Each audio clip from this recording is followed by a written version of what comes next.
No, No long switchers? not that she cared less. I'm ready.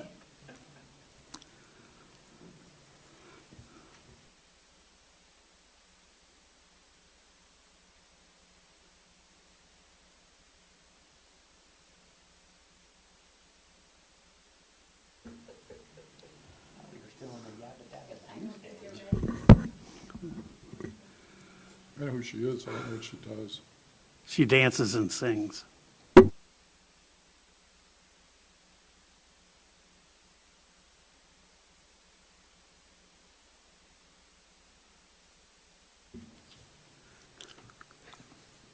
least we're not talking about parasites, so all good.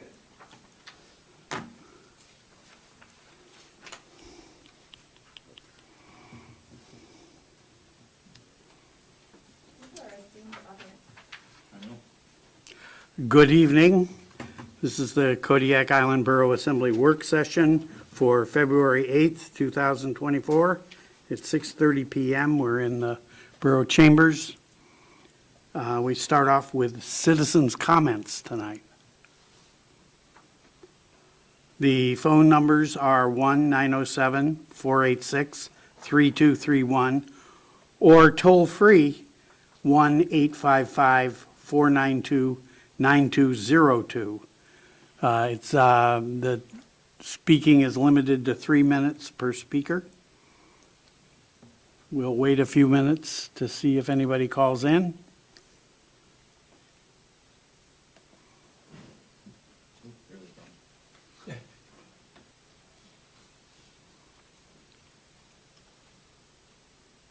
We heard a door.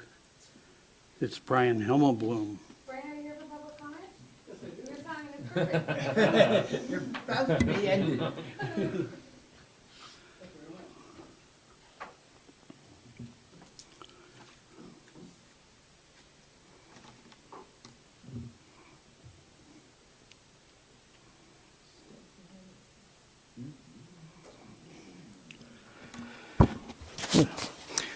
Good evening, Mayor. Is the mayor here? No. Oh, the absent mayor. Okay, the deputy mayor, borough assembly members, borough manager. I'm just going to comment on item 2D. For the record, I'm Brian Himmelblum, 36-year resident of Kodiak Island Borough. I also serve on the borough's Parks and Rec Advisory Board. I am the vice chair, and I'm not speaking on behalf of the board, but I'd like to commend the borough, and especially the Director of Engineering and Facilities, for making funds available from leftover monies from the Anton Larson Dock reconstruction project, I believe. And they got the okay from the state to move that money into another project, which is replacing the really decrepit playground equipment in Sargent Park,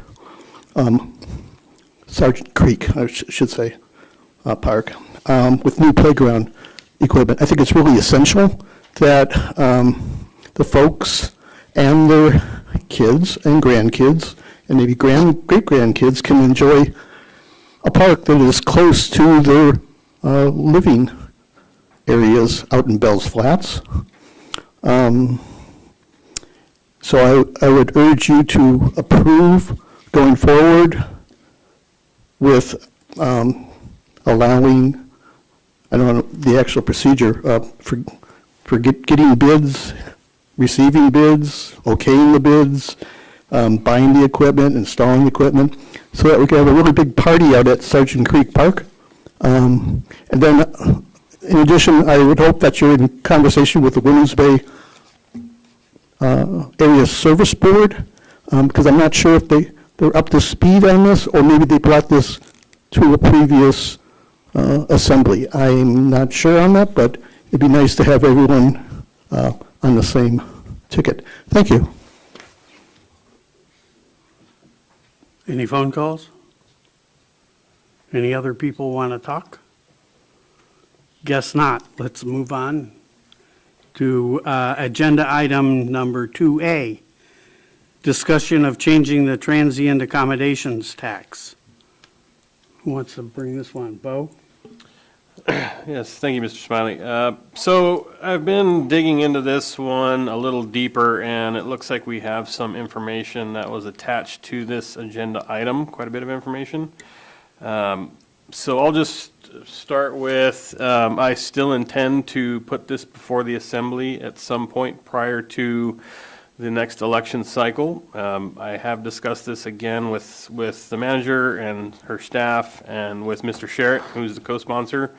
Mr. Sherritt and I discussed this again fairly recently, and we intend to, if code will allow it, we haven't gotten quite this far yet, but we intend to separate out lodges from short-term rentals.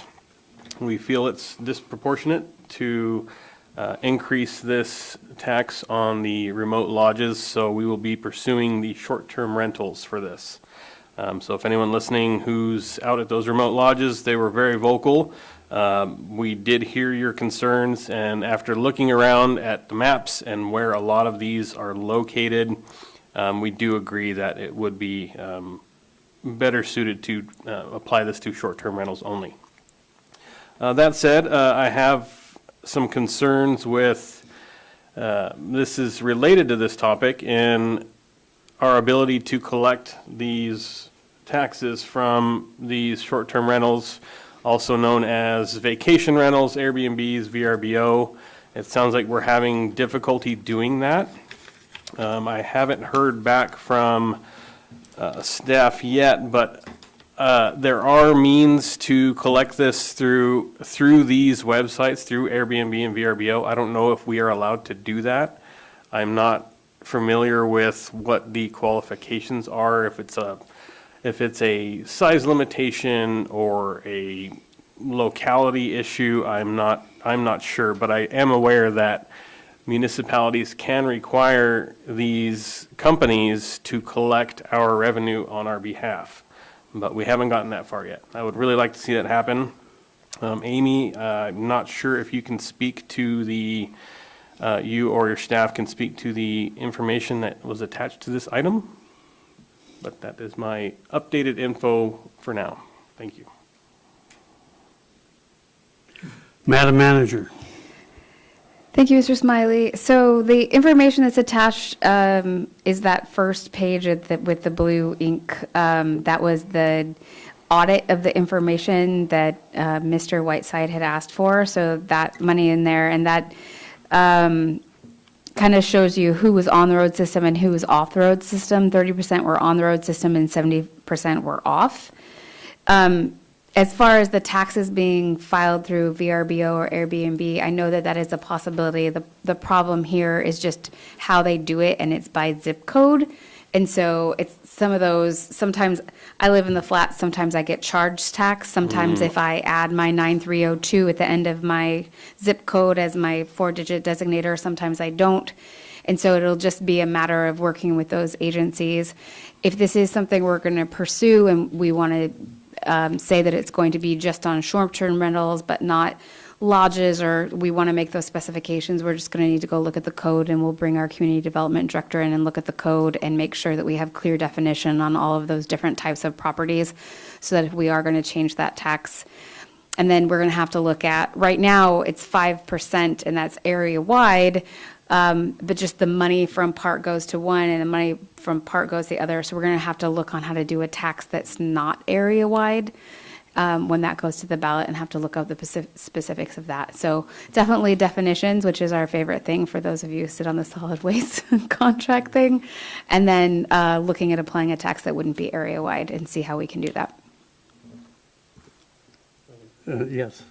Thank you. Yeah, and so hopefully, I don't want to create too much of an administrative burden here. There's going to be a lot of work, but hopefully, if we can tease out the details and definitions and have these companies collect this on our behalf, that's my hope, in that I don't want to create too much burden for folks to manage this, but if anyone has any questions about any of our processes up to this point or where we're heading, all ears. Thank you. Well, it seems to me there are a lot of things that are hanging in the air at this point, so we're probably talking about something 6 months or so away, right? Or hopefully sooner than that. I mean, but, we have until, October, so we have some time, but I would like to get this, at least these details ironed out well in advance. That way people have time to truly think about it and not get blindsided by it, last minute. I think those that are going to be impacted by this are probably well aware this is taking place, but as far as the public and our voters are concerned, I would like to have this in front of them well in advance. That way people can really dig into it and think about whether or not this is something that's worth it for them or not. Madam Manager, does the tax cap influence any decision on this? I just got the no from the finance director, no. Okay, thank you. Moving on. Yes, Jared. Thank you. This might be outside the scope, but is this something within this, Amy, you might know this, within the scope of AML's, the Remote Seller Sales Tax Commission, if they have an infrastructure that could already help us with that? Or do you think this is outside of the scope of that? I know that they're just doing it for sales tax, but I'm not sure if this would apply to this. I think our biggest problem is just like when you look at where all the short-term rentals or VRBOs or whatever, where they are, the way that line, the city limits line is. And then I think that I'm worried about people just changing what they call themselves. I'm no longer a VRBO. I am now a lodge. So we're going to have to make very specific definitions. But I can absolutely talk to Nils about that and see if that's something that would apply under AML's for their sales tax program. Any other discussion? Yes. I just got a message from our clerk. So if you guys would like anything placed on the ballot, an ordinance needs to be adopted by August. Thank you. Anything else? Just a quick question. Could you clarify for me why you want to exclude lodges? Most of them are, if I may, Yes?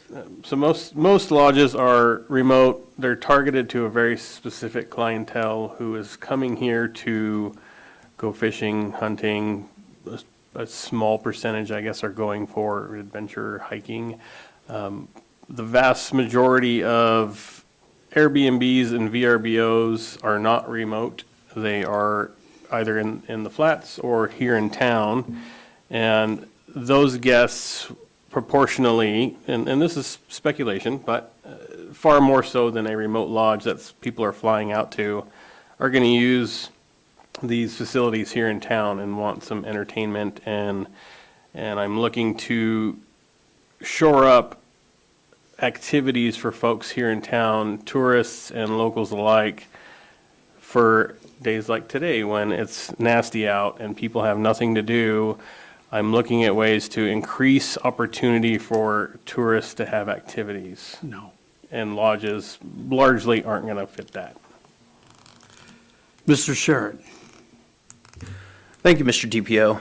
So to echo Mr. Whiteside's comments, I am specifically co-sponsoring this in an effort to combat contractors coming to town, snatching up these available areas at a premium versus displacement of longer-term rentals for residents that want to live here year-round. So that's why I'm co-sponsoring this. That's why we're trying to exclude the lodges and trying to include the areas that are connected by the road system that could be used by imported labor and contractors that a Airbnb or VRBO owner would rent out for 3 to 5 months versus longer-term rental year-round, and supporting incoming teachers, incoming firefighters, police officers, and things of that nature. So that's why I'm co-sponsoring this, and hopefully that summarizes a little clarity. Thank you. Mr. Ledoux. Yeah, I guess I have a hard time differentiating the two. People who, let's say they're hunters, if you go to the airport, there's nothing but hunters coming in as soon as hunting season. They come in and they head out, and they spend a lot of money to do that. And the whole purpose of this kind of tax is to say, you're coming into our community, you're filling up all the plane seats, you know, and it's a taxation program. And it seems to me that the people who have the money to fly out to lodges and maybe come into Kodiak a day or two and fly out, have the ability, it's not a big increase in their cost. I mean, it's really not a lot, and it seems equitable. And when we try to nickel and dime between a lodge and an Airbnb, then we get into cops and robbers and vernacular, you know, the words that we use, and that's when it costs money. I mean, all we have to do is to look at the tax deferment for veterans and people over 65 to see what we run into in terms of the words that we use. So I would have a hard time differentiating between the two. It's all money, and it's all designed to increase our ability to tax the people who are just coming into our town and leaving. Instead of taxing our people who live here, the money that they bring in, lodges and Airbnbs, will mean that we take less money from our people that actually do live here. So anyway, thank you. I have a couple of things. When I've been at the Dutch tank, it's been filled with people from the tour boats. And I don't think that this tax approaches the people on the tour boats at all. And I think they're governed by other funding mechanisms. But this would miss them and their contribution to presumably the person who's dealing with the Dutch tank there. So I think we need to expand it in some way to include them, especially if you're going to cut out the rural lodges and others off-site. So that's one thing I think you should consider on this. At any rate, Mr. Sherritt. Thank you, Mr. DPO. Am I to understand that assessing does or does not have maps indicating where VRBOs are, Airbnbs versus lodge? Do we have that delineation? We do. SEMA actually has them printed out. They are color-coded and Unfortunately, I didn't bring, and I should have put it in the deal for you guys, and I can add it to your thing, but I can make copies for you guys, but we do have short-term rentals versus lodges in the city, where these are all in the city or in SD1, and then we delineate between lodges and short-term rentals. I do also want to say that in 2023, we went from approximately 20 to 30 short-term rentals and 40 to 50 lodges to 125 short-term rentals and 69 lodges. So just alone this year, we almost doubled the amount of short-term rentals that we had before. And I can go run and make copies and then just put this on your desk if you want. Yes, Stephen, question. Certainly. Stephen, could you tell Can me? you turn on your mic? Yes, I can. Would you like me? Yes, please. There's a difference. I remember from Thank third you. grade. Could you tell me the difference between a lodge and a short-term rental? So a lodge to us is more than a bed and breakfast, has more than one rental in it, typically 4 or 5 different deals. It doesn't have a kitchen. It's a lodge. It's like a hotel, but it's a remote. And that would be the difference.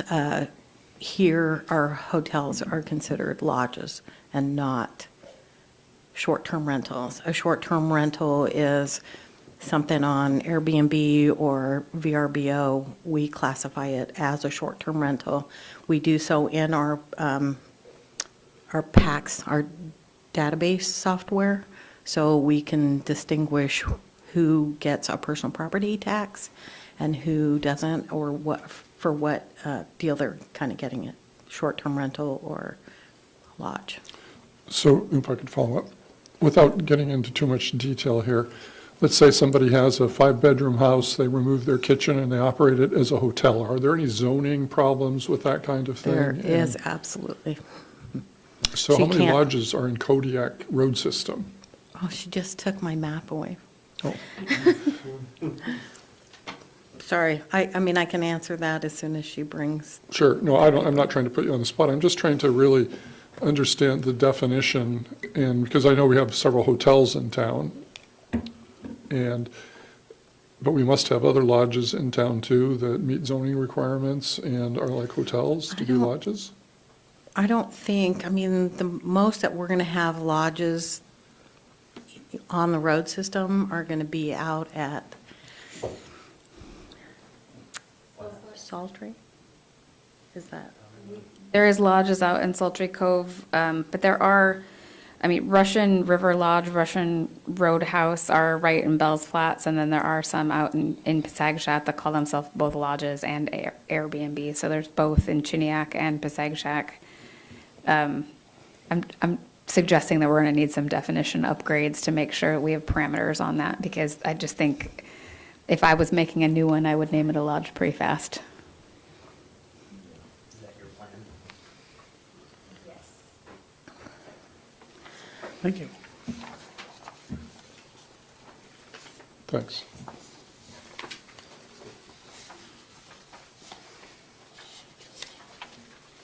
So on these maps, if it's a blue circle, it's a lodge. And you can see in the locations of short-term rentals in City of Kodiak and Fire Protection District 1, there are none. And locations of short-term rentals and lodges in the Flats and South Road System, it looks like we have one in Passagshak. The bigger map, though, will show you that, or I'm sorry, the Kodiak Island Borough lodges and short-term rentals will show us that most of our lodges are remote. Larson Bay, Port Lions.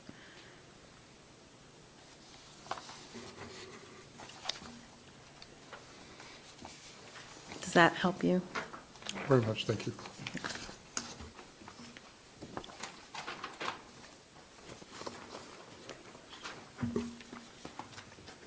Yes.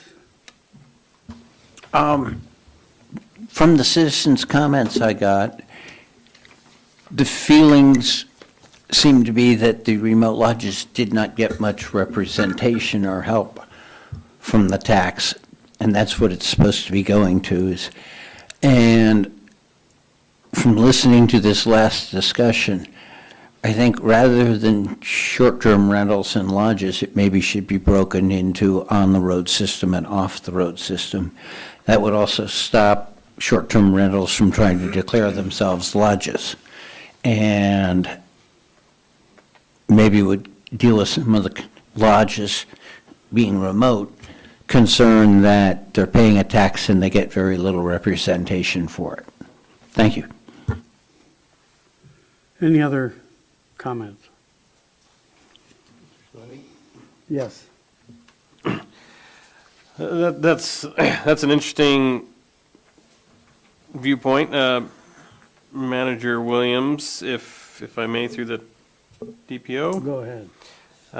How do you feel about that proposal? I mean, I agree, we have to, I think we should better define these types of accommodations, no matter the outcome of this, but for this particular ordinance, would that suit, I mean, would that reduce the administrative burden, or is that, I mean, I can't really reconcile it in my brain currently, but I'm looking at this map, and if we, according to Mr. Ames, if we went that route, it seems it would achieve a similar purpose, or would we be better suited?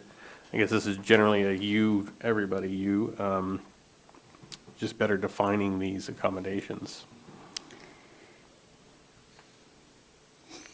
I'm not necessarily worried about the administrative burden because there's going to be one determining where they lie either way. So if we take out everything that lies in the city limits and we just do on the road system, but not in the city, we'll have a very defined scope, but we're still going to have to put in the work to find out we're still going to have to do the definitions. We're still going to have to investigate and see, how many rooms they have or what they offer. There's a lot of bed and breakfasts here that aren't really the breakfast part. A lot of our bed and breakfast owners have kind of evolved out of the breakfast part. And so it's just gonna be really hard to classify them. Even with bed and breakfast in the name, I know that they're just a room. So we're gonna have to work with them, and, probably Discover Kodiak to help us classify what people are doing and get the community to help if that's the direction that they want to go. It's going to be, I don't want to call it a burden, it's going to be a task to do no matter what. So that part doesn't really change. It'll just be you'll be taking anyone who calls themselves an Airbnb or a VRBO in Larson Bay or Port Lions or whatever, and then it wouldn't apply to them. And so I don't know about spot taxing. It makes me a little bit uncomfortable to say this community has a tax, but this one doesn't. And I don't think that that's the way that we should tax people, but that's just my personal opinion. So it'll just, I think if we define what the different things are and classify them, and then if they have an argument into how they're classified, let them, tell us why and perhaps change that. Then we could go from there. But I think just identifying them will be the big burden, and then making definitions that work so we can put them in a taxable or non-taxable category will be the strategy if that's what you want to do. Through the DPO, thank you. That's very helpful, and I think these definitions are going to come into play for other discussions with short-term rentals and how they're affecting the community and what other communities in the Southwest are doing here. It's going to come up often, so thank you. Mr. Ledoux. What's not clear to me is why we're doing this.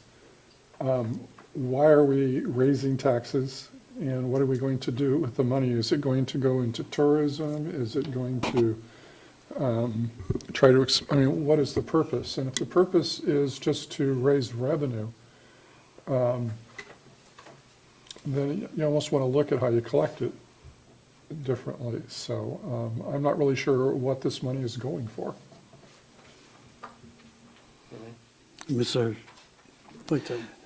So primarily, this will be my intent is to refund or to continue or reestablish funding to staff the aquarium and touch tank. I feel that's something that was a loss to the community when we can no longer fund it. I understand the reasoning for why that happened. However, people in the community, and I imagine tourists that have come here before and visited that, would agree that that's one of the more entertaining things to do, especially when it's inclement weather outside, like days like today. No one's going for a hike, and there's not much to do indoors. I do feel it was a loss to the community, both for tourism and for locals alike. And I view this as I don't want to place this burden on by increasing the cost of living. I don't think this impacts residents in that way. I feel this would be coming from and likely passed on to the tourists. So to your earlier point, in directing taxation towards wealthy hunters, I view all tourists in the same category. People coming here to visit Kodiak, whether it's to hunt, to fish, or to see what we have to offer in town. The reason for the recent split off between lodges and short-term rentals is just the remoteness. And I agree, we've all been to the airport and seen plenty of hunters throughout the summer and fall. However, most cases, they arrive in town overnight somewhere at a hotel, and then they leave the next morning, the next available opportunity. Whereas I view folks that are coming to stay at Airbnbs or VRBOs, it's highly likely they're going to be the ones out and about in town. To Mr. Smiley's point, if I can capture everyone's thoughts with this response, the cruise passengers, I'm not aware at how they are taxed. I believe, and please don't quote me because I'm going to probably butcher this paraphrasing, but I believe Manager Williams said we do collect revenue from cruise passengers but it's based on what number we are in their stops within the state. So we are collecting revenue from them. I don't know, I don't think it would be very straightforward to add that group to this particular ordinance. If we wanted to do a targeted tax to the cruise ships, we could certainly do that, but I'm not inclined to lump that together with this one. I think that would be a little too complicated. But, so anyhow, Mr. Ledoux, to come full circle, it would be to reinstate funding to staff the aquarium and touch tank for tourism. If there were additional funds, I know that they can only be used for tourism-related purposes. So this is a topic I think we should touch on in the coming months and years, and how we're going to expand tourism opportunities. With other sources of revenue drying up, I think it's something we should invest in. Mr. Ledoux. I certainly believe the touch tank is an asset to our community, and I've had my own grandchildren there, and it's a great thing.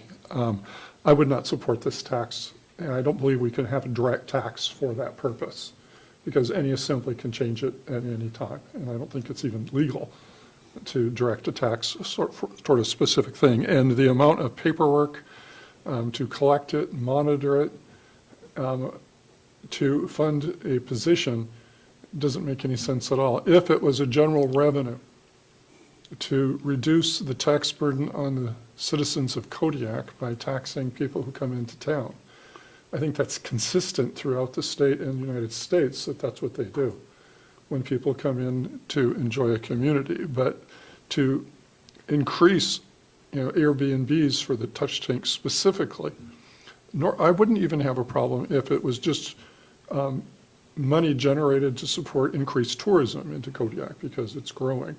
That would feel comfortable. But if it's just to go through all of that for a specific position, I think that's a budgetary item if we think it's important.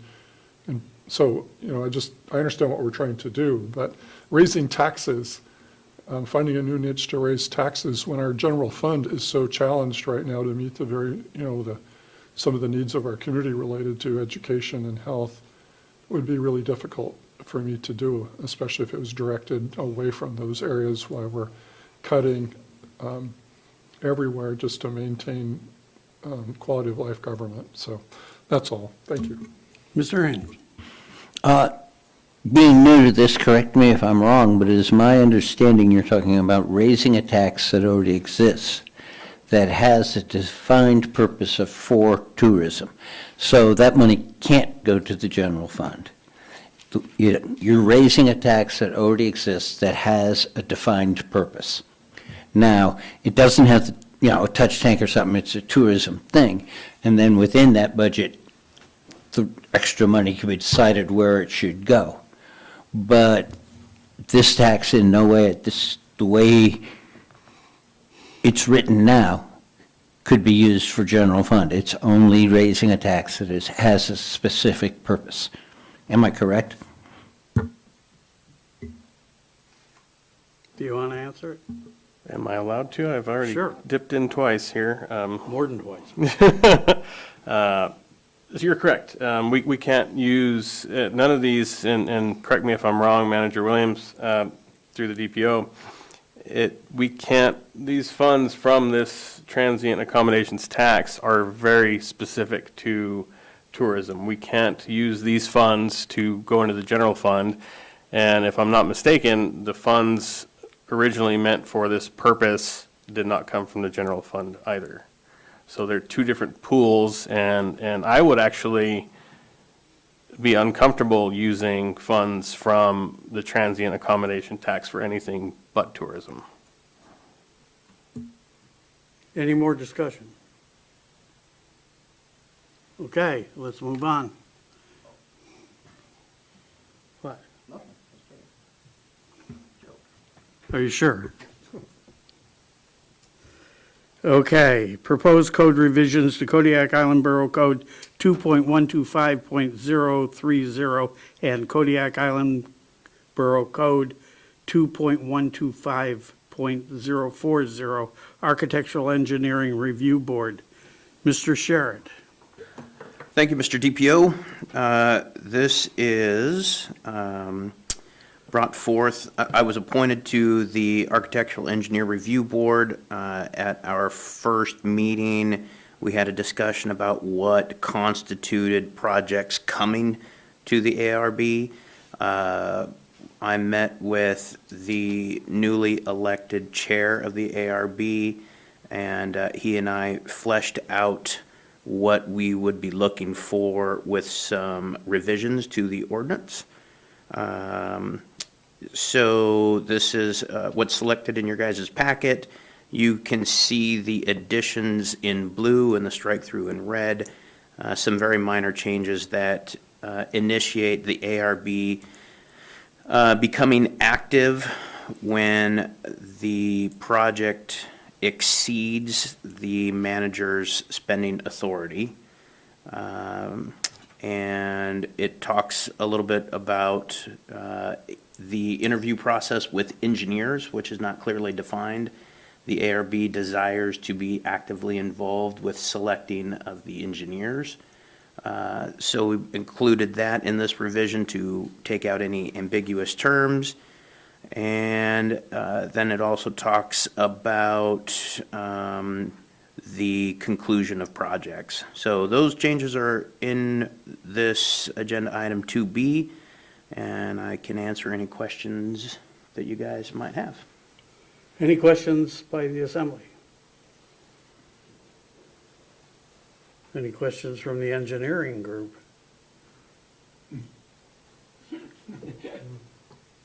What does that mean? No. Oh, thank you. Okay, I have a question. yes. What problem, or not necessarily problem, but how is this going to enhance the work of the Architectural Review Board as they conduct business right now? Yes. Thank you. So there's no activation or no trigger to what the ARB sees, and there's also no consistency. So later on in our meeting tonight, we're going to see an example of that. And the ARB wants to be involved. This is a group of highly skilled volunteers that are giving their time to provide input to projects. And having sat through one of those, they know what they're talking about. And so I'm excited to help them define the projects that come before them. Any other questions? Yes. Yes.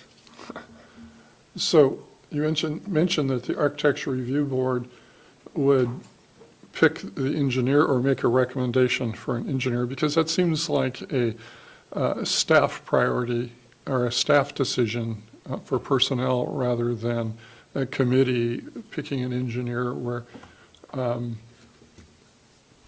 I'm just trying to figure out why we would do that. Yes. Thank you, Mr. DPO. So if we read under 2.125040 responsibilities, subsection A, it talks about to conduct evaluations and interviews of proposed architects and engineers with recommendations to the assembly.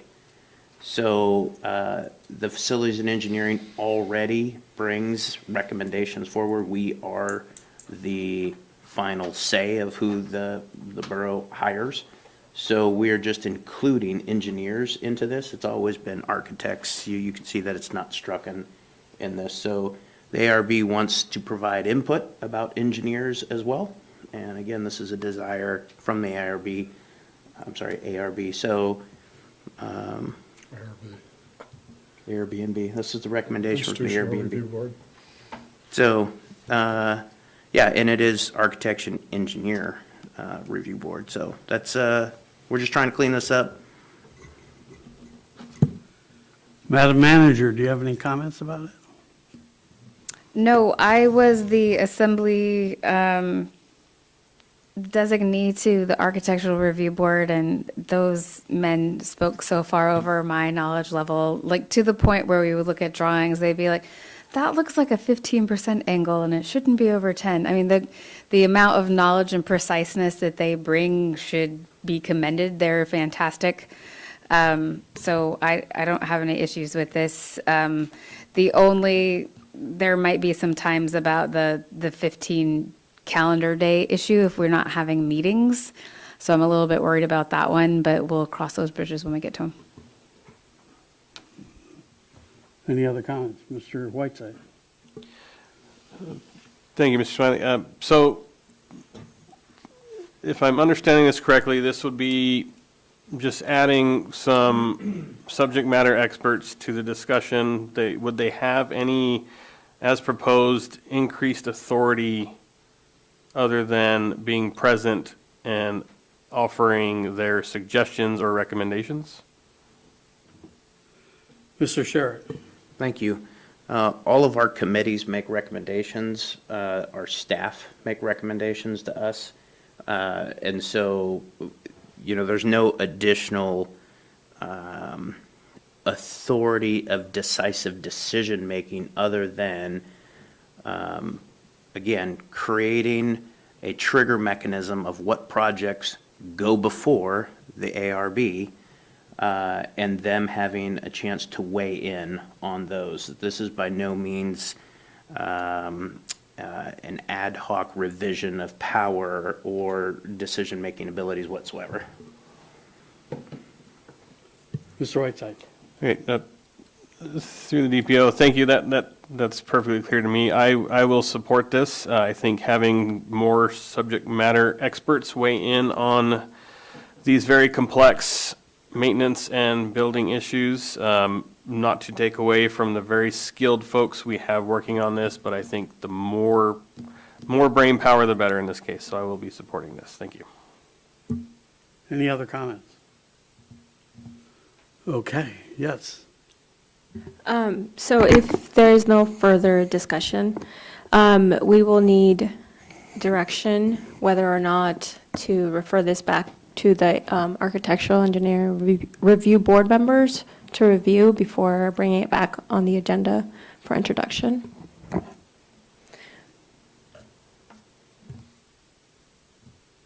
I think you should do that. Anybody else agree? Second. Okay, thank you. We can't vote on things.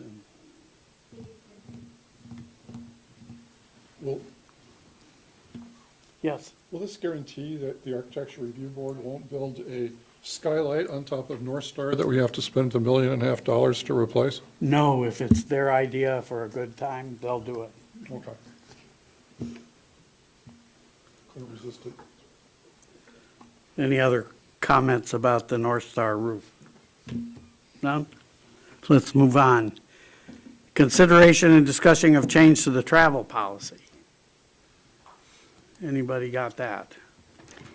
Yes, staff has Is that you? Thank you. So we do not have a defined travel policy within the borough, so we're looking to clarify travel for all the people that are starting to enjoy that again and make sure that everyone is following the same set of regulations. We used to have one staff member who was the assistant to the manager that handled travel for all of the travel. And we don't have that person anymore because I haven't filled that spot. And so as people are doing travel arrangements on their own, we're trying to get people to follow the same set of rules.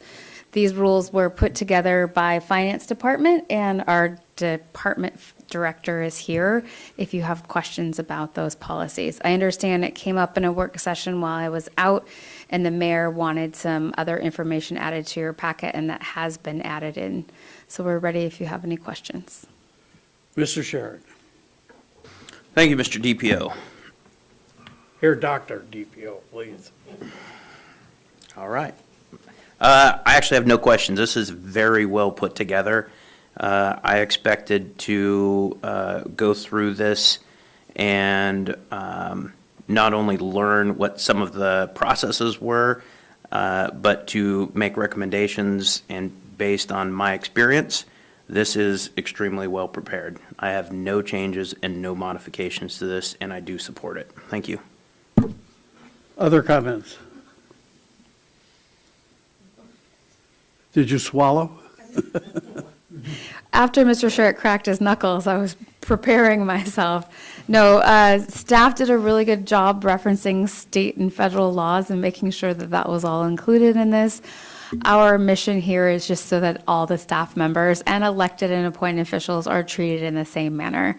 A lot of times when different departments schedule their own travel, or it's just a travel day with a per diem day to a village or whatever, it just hasn't been specified. So our goal is just to make a set of rules that we can reference, fully knowing that we can't possibly anticipate every decision, but I hope this gets us a step in the right direction and help understand the spirit of what we're looking for.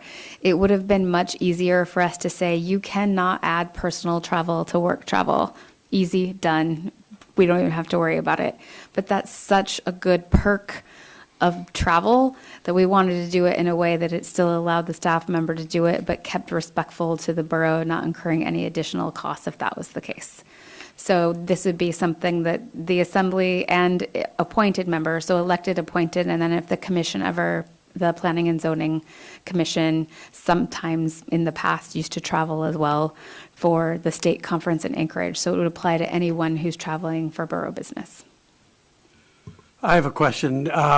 If you got rid of the person who was in charge of travel, the assistant manager, is that what you said it was? There used to be a secretary to the manager, yes. Yeah.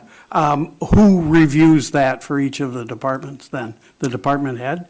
The department director does, then it comes to me, and then after me, it goes to finance. Okay. And Dora takes one look at it and just sets it on my desk and says, good luck, and runs away until I figure it out. So I think once this policy is set, it's going to be a lot easier and take a lot less time. But the people do traveling.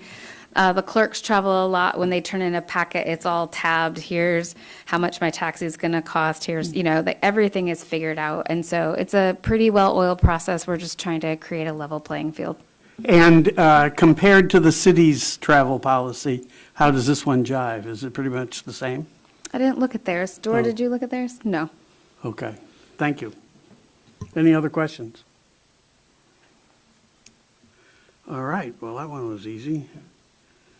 Number D, discussion regarding Sergeant Creek Park playground equipment procurement.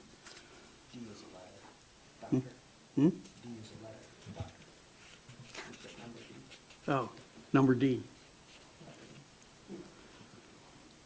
As mentioned in public comment, we did transfer funds or reappropriate funds from the Anton Larson Bay Dock project to the repair and replacement of playground equipment at the Sergeant Creek Park. This is actually out for bid, and Mr. Conrad is here if you have any questions about that. Want to give an overview? So we had the Anton Larson Bay Dock project. That was money passed through by the state. And we were contacted. When we completed the project, we had discussed several different items that could have been done out there. In the meantime, there was a degrading of the bridge capacities to go out to Anton Larson. So when we wanted to take concrete trucks out, you could no longer transport a concrete truck on over the last bridge on the Buskin. So we started looking at other things, and Mr. Stevens' office called, and they were concerned that we were getting too close, and they suggested that we redirect the money. So I had a conversation with, I believe, the mayor at the time, and we went ahead, sorry, it's hard to keep track. We went ahead and put in a request that those funds be put back into a recreational item, and they also suggested to us that in the CIP, we had requested for multiple years funding for the Sergeant Creek Park. So it seemed to have a little bit of kismet, and it came together, and we have worked for some explanation of some other things. We have worked with the Women's Bay Community Council on this. We have also worked with the Women's Bay Service Area Board. I, as the fire chief out at Women's Bay, have kept everyone appraised. And we have plans to, we went through and spoke with the folks as to what they were looking for in a playground. So we have age-appropriate equipment. We have experience. Our office has experience with playgrounds. We replaced all the playgrounds in the rural schools, as well as South Russian Creek Park. I myself have had quite a bit of experience replacing playgrounds on the base, so it's not like this is our first rodeo. And we feel that this is a good way to expend these funds and help the community, and we hope this is the first in many playground retrofits that we get to do, because most of your playgrounds, if you go around and look at the borough-owned playgrounds, seriously need help. Sorry for the editorial, but I had an opportunity. It's Thank you. okay, we all do it. Any questions? Yes. Mr. Sherritt. Thank you, Mr. DPO. I have There, two Dr. questions. Professor. Dr. Professor DPO, I have two questions for you, Madam Manager, through the engineering department. Number one is, did this playground equipment procurement opportunity go to the ARB? It did not. If I may follow up with that. You may. Was there a specific reason that it didn't go to the ARB? No, it did not. It has nothing to do with building construction or anything of that nature. It's a playground. We're going to replace a playground with a playground on borough property. I guess what we may need to define in future ARB meetings is, what is a facility? Okay. May I ask the second question? Is there anybody else? All right. Yes, you can ask the second question. Wow, thanks. So this got, this is released, it's on the street now, it's out for bid, Correct. and I'm wondering how we got there. Can you give me a chronological history of how we got this to publication? We as a staff contacted and discussed what the playground layout would look like with the folks, because this was a grassroots movement. This playground replacement started with the community council coming to the assembly in the past and asking for it. We worked with the community council to get their basic design. With working with several vendors and defining what we could get for the money, we had a general idea of what was requested by the community council, and that is what we put forward in the RFP. We developed the RFP ourselves. We did not have an architect or engineering firm involved in any of this. Our full intent was to get the material package procured, and we can go to the ARB to discuss installation if we can. My plan, and the plan is to release this to the ARB at our upcoming meeting here to discuss it, is to combine this with another project that we have to do at the Women's Bay Fire Department, which is to replace a water line and a well pump, because the excavation will literally be right next to each other. So we're looking at potentially maximizing our dollars by combining those two excavation jobs, the removal of the existing playground equipment versus also the water line. We also, you brought it before the assembly and they voted on it. That is correct. Yes. One other thing, it's easy to tell the difference between the current mayor and the former mayor. Just wanted to bring that up. Yes. So that is exactly what I was looking for. I received 2 phone calls this week stating that this had never been brought before the assembly, and I recalled great discussion about this. And I wanted to paint the picture that chronologically this had indeed come before us. We had indeed talked about it. We had indeed talked about piggybacking the well project, and I thought paving was maybe on there, but I just wanted, again, for the public record, this has been in front of us. Chronologically, this is done correctly, and and I will be in full support of this because of the community support for this. Many people spoke, and it was quite moving. So again, I just wanted that on our work session record, that it has indeed been here. So thank you. Mr. Ledoux? I was involved in the bond issue that put new playgrounds in all of our rural schools. And Borough Facilities and Engineer managed that entire project. And they had extensive dialogue with communities, so every playground looks slightly different. So I'm just pointing out that there's a lot of experience in our engineering facilities department with playgrounds, in particular, working with communities to meet their needs, at least as far as I remember. Mr. Whiteside? Just a general comment from me. I support this as well. I think we need to keep identifying opportunities for people to recreate both indoors and outdoors, and so I think this is a fantastic development. Thank you, Mr. Conrad. Yes. Just one comment. First of all, I'd like to thank Mr. Himmelblum for his comment earlier, but I want to state that we sort of had a dysfunctional time with Parks and Rec over the last few years. It's wonderful that they're starting to meet again. I also believe that this would be appropriate to discuss with those folks before we ever thought about the ARP. Thank you. Any other concerns? Okay, we move on to packet review. Mr. Conrad, you're up next anyway. Contract number FY 2024-26 with Veolia for replacement membranes for the leachate treatment plant in the amount of $300,000.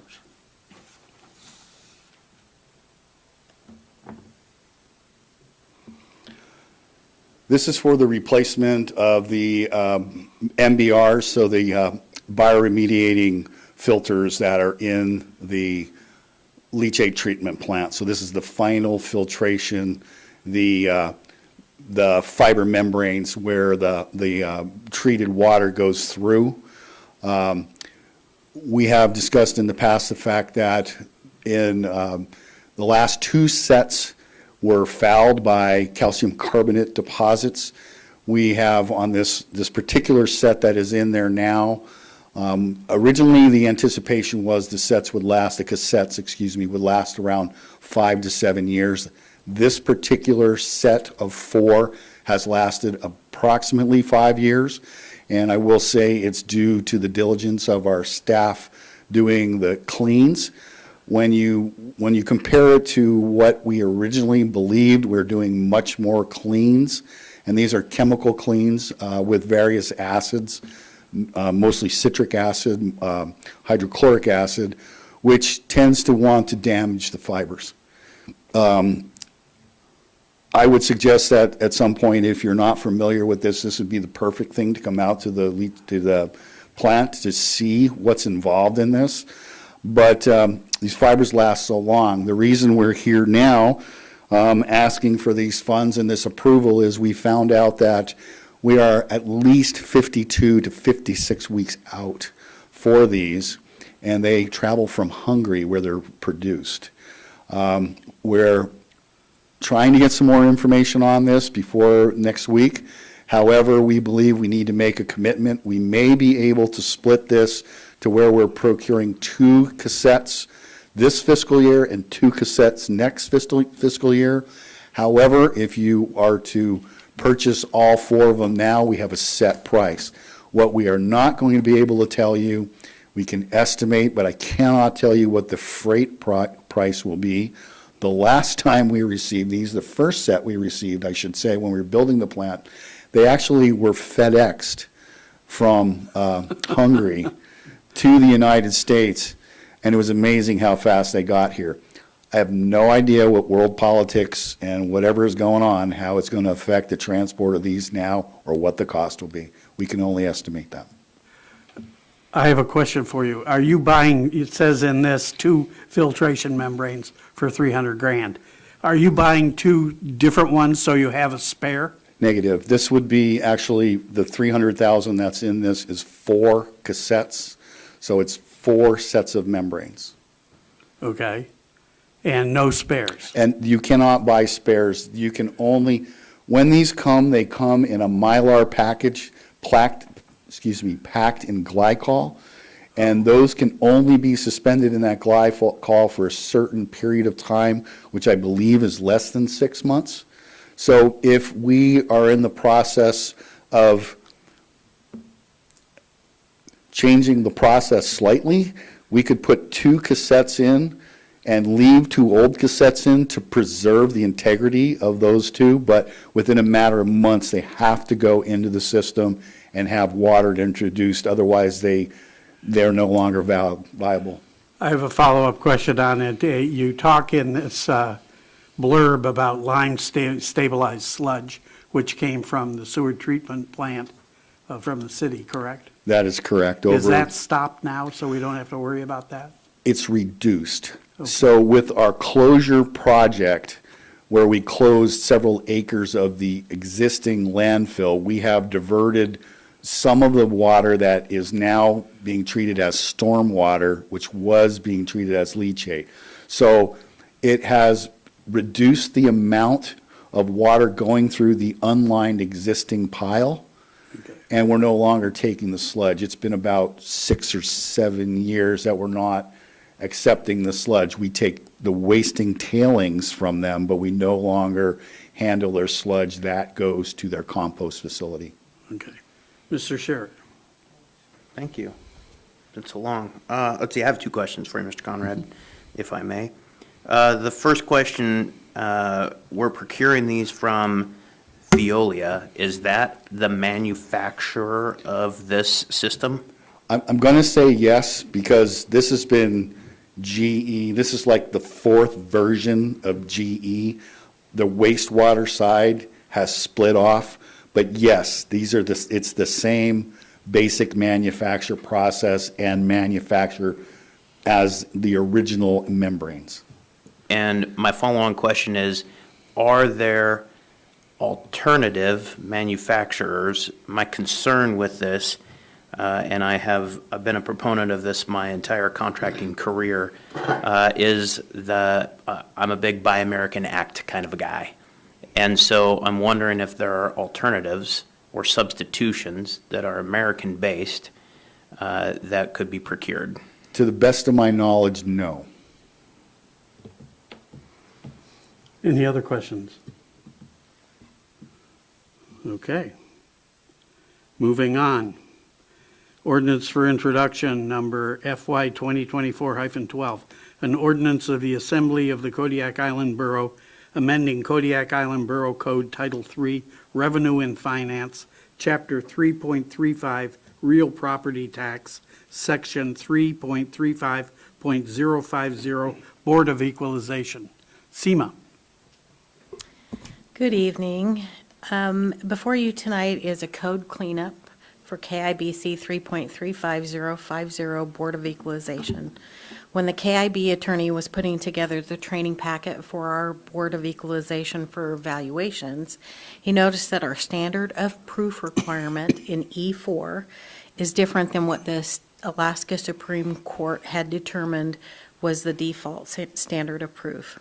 Ordinance FY 2024-12 updates KIB code to reflect the correct verbiage as determined by the Alaska Supreme Court. Any questions? This is a housekeeping measure, correct? It truly is. Okay, I don't see any concerns. Thank you. Okay, other items. Authorization for the borough manager to reimburse Providence Kodiak Island Medical Center for sterile processing department design to 35% and to 65% for the combined cost amount of $143,857. Mr. Conrad.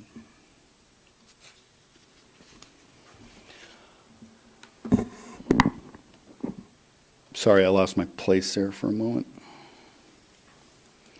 I want to say, to start out, I want to identify that I'm going to take the full heat here. We neglected to bring the 35% approval before the assembly prior to this. I will say that it was approved by the HFAB, the Health Facilities Advisory Board, and we flat omitted getting it before the assembly. So the request here is for the funding of the 35% design, which has been done to date, and also to authorize the funding prior to moving forward on the 35 to 65%. This is there's a whole lot of projects here that all basically deal with sterile processing. You're going to hear everything from the boilers, the chillers, all of this is all grouped together. This is just a portion that was eked out. There is a problem with the age and the utility of the existing sterilizers. Providence and the Borough both have cooperated. We've already agreed to pay for the transportation costs of a sterilizer unit that was decommissioned from the St. Elias Hospital Group in Anchorage that Providence now owns. We actually transported that to Kodiak and is being installed and I believe is in service. The two existing sterilizers would be original to the, I hate this term, the newer section of the hospital when it was built. They're 20-plus years old and they're no longer supported. So in order to keep the operating room open, in order to keep sterile processing alive and well, they've been cobbling these two existing together.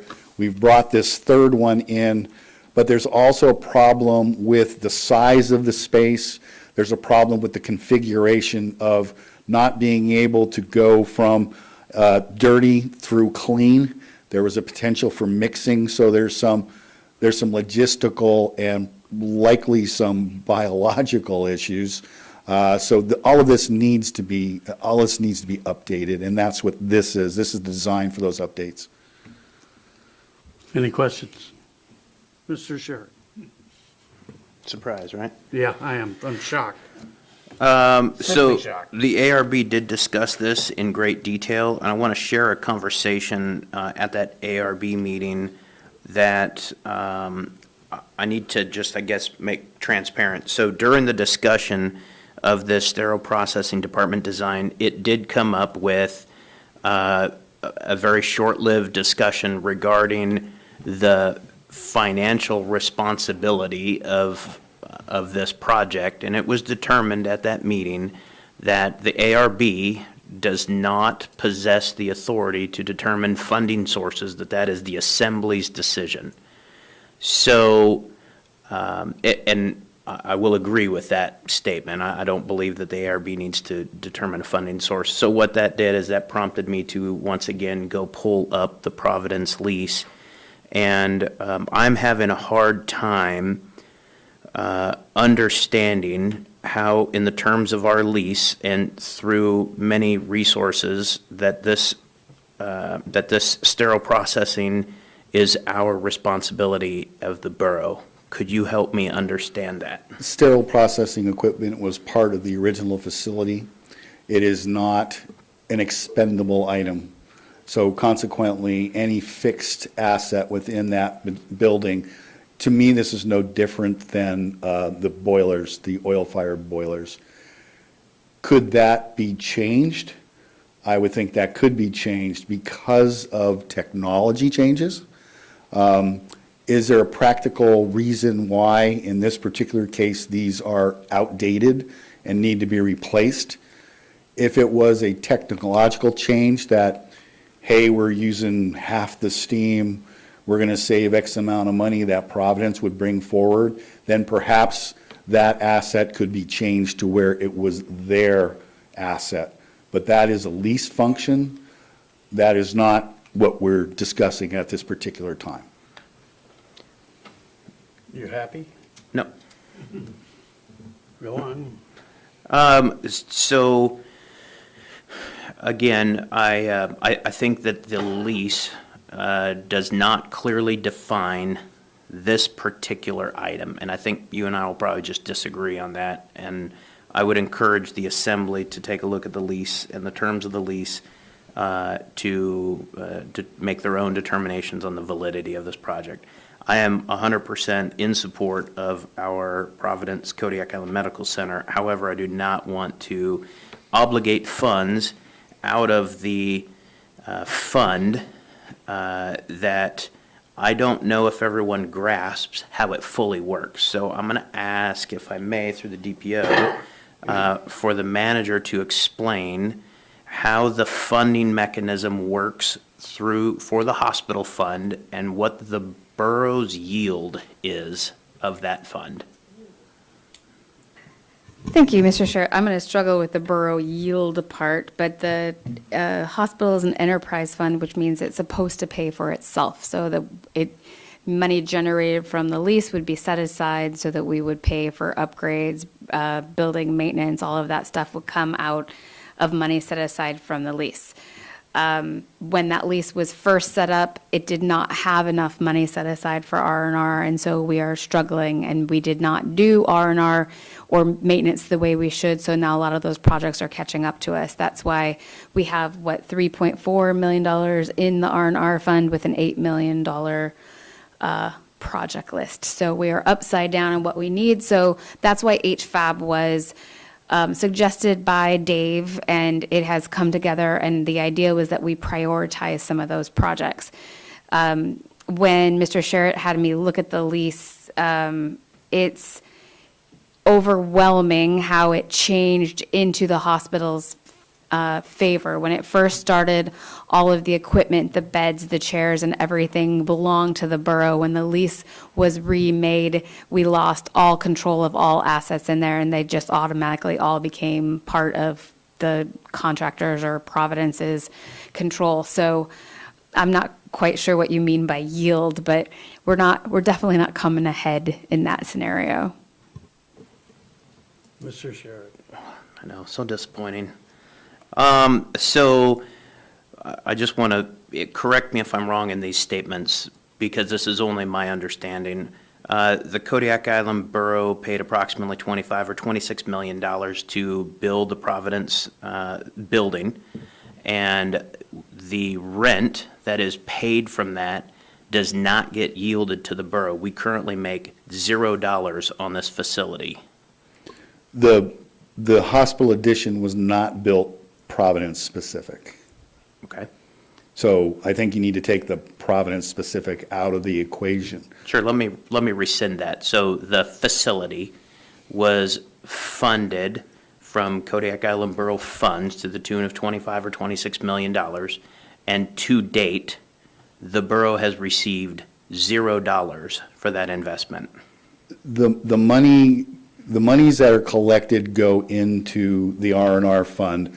Yes, you are essentially correct. It is put back into the fund. The idea was for it to be self-sustaining. It has not proven to do that. I'm not paid by Providence, but I will also say that if we're having this conversation, the Assembly also needs to take into consideration the improvements that were made by Providence without any funds from the borough or taxpayers funding those specific projects, i.e. the laundry, the lab. So it works, it kind of works in collaboration here, so. Mr. Ames.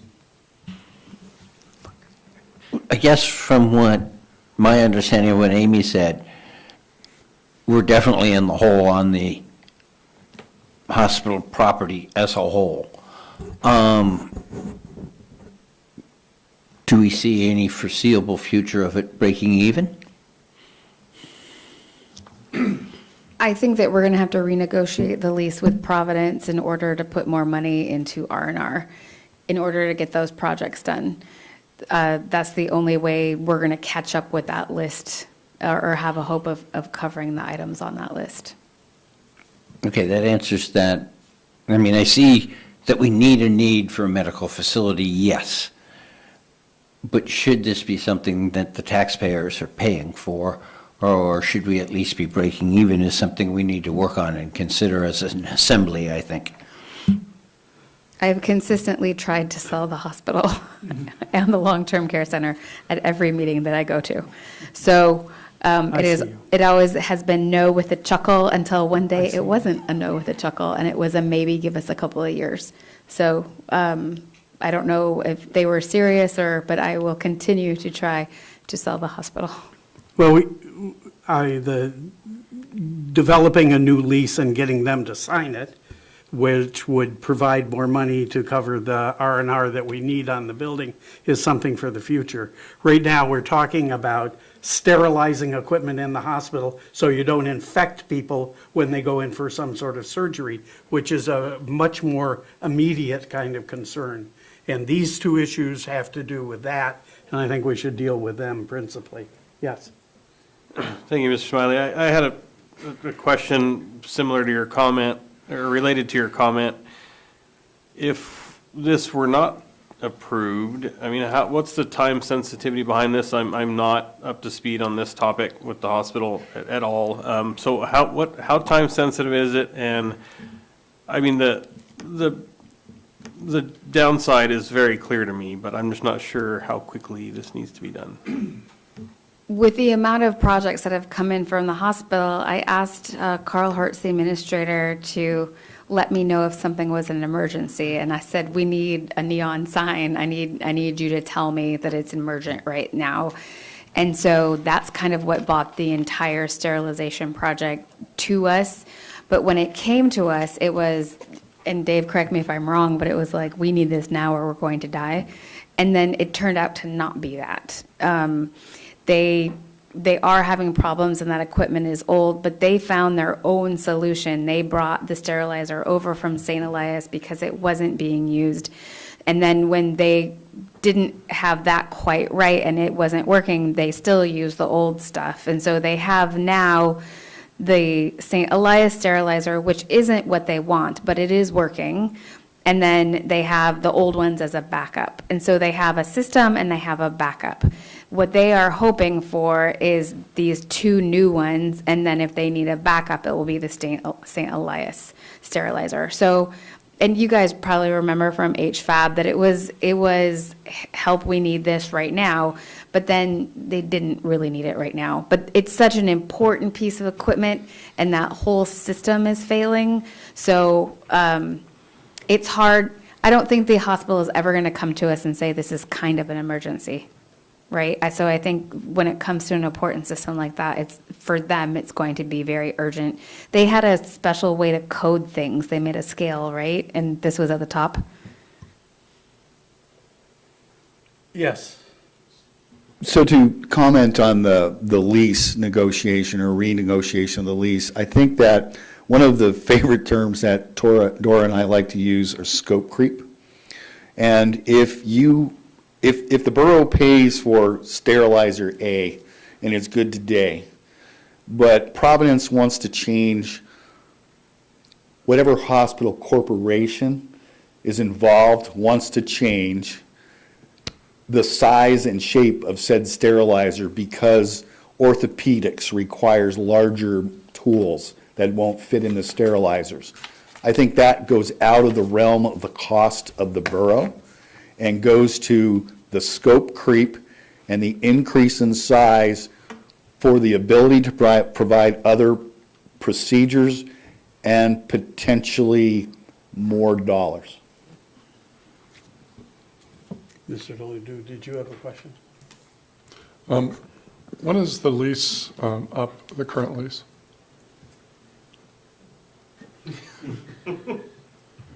I do not know the answer to that, Mr. Ledoux, but we'll certainly find that out.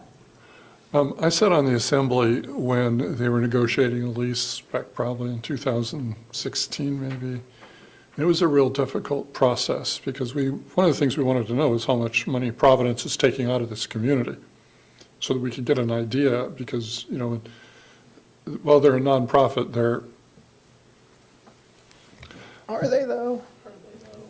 But I guess the concern to me is that it might be good to sit down with Providence prior to the next contract and say, look, you know, the needs are much greater than what we're generating. And let's look at renegotiating some of the terms so that we can start bringing in enough money to maintain the hospital, because what we're actually doing is we have a great facility that is, if you go back what we had before that, it just saved the lives of countless people and increased the quality of life, albeit expensive. But if we it's important that we maintain the facilities, so 20 years from now, it's still a good facility because we've been taking care of it. And, medical help, support, particularly for an aging community, is very, very important. I just think that we have to generate enough money from the lease to take care of our building so that it is okay 20 years from now. We can't afford the hospital to go the way of some of our schools and the Borough building that we don't take care of. So I don't believe the hospital was ever built to make money for our community. It was built to improve the health and safety of our community. And the real problem is that we did not negotiate in a way to maintain it. And that's got to be taken care of, either as a post-lease discussion. That means we may want to open the terms of the lease and take a look at it, which they may be willing to do, because they want these facilities fixed also. And then the whole process of dialoguing with it right now will help us when we negotiate a new lease. I will say that when we negotiated a new lease, there was no guarantee that Providence was going to stay here. Okay, and that was a big concern. And looking at somebody else wanting to come in was not a guarantee also at this time, although there was another interested party, I believe, at the time.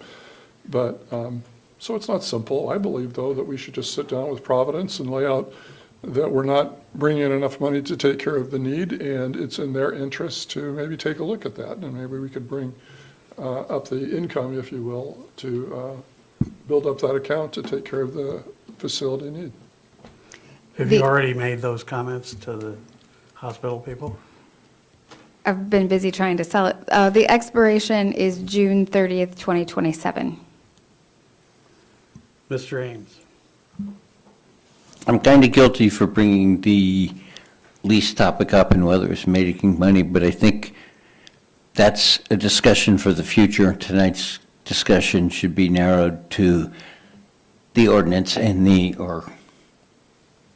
sterilizing in that project. Thank you. Mr. Sherrick? Finally. Thank you, Mr. DPO. So to go back about 27 and a half minutes ago, my statement was not to discount any of the projects that Providence has done. That is not what this is about. This is about dollars and cents. And I think that having a narrow discussion on a single project rather than a holistic discussion is exactly why in 20 years we've yielded $0. I think that if you were to renegotiate a lease, that the negotiation of the increase would be so exponentially high that we would scare everyone involved.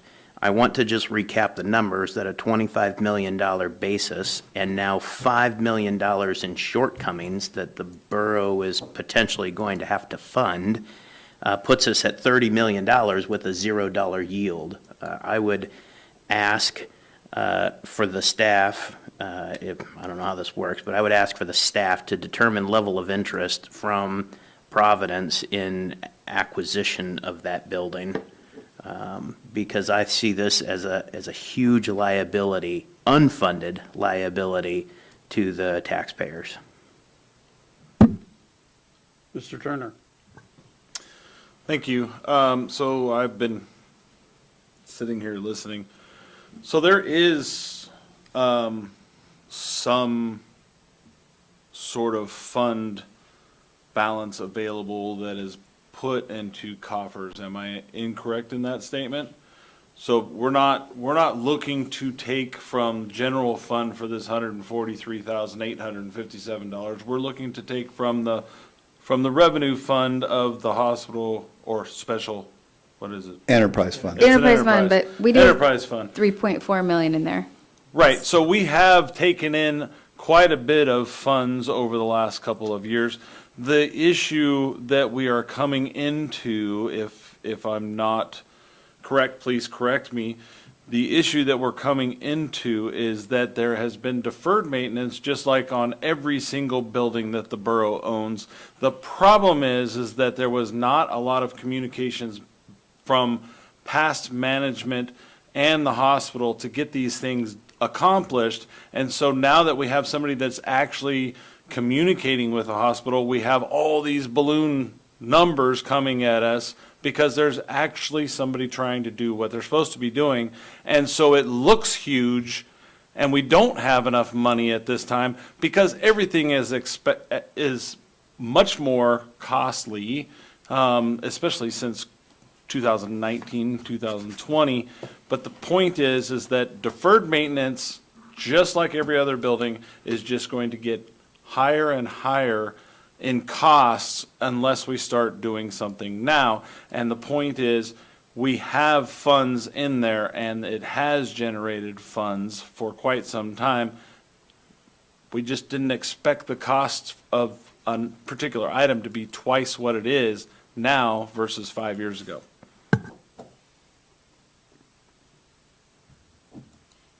Amen. Madam Manager.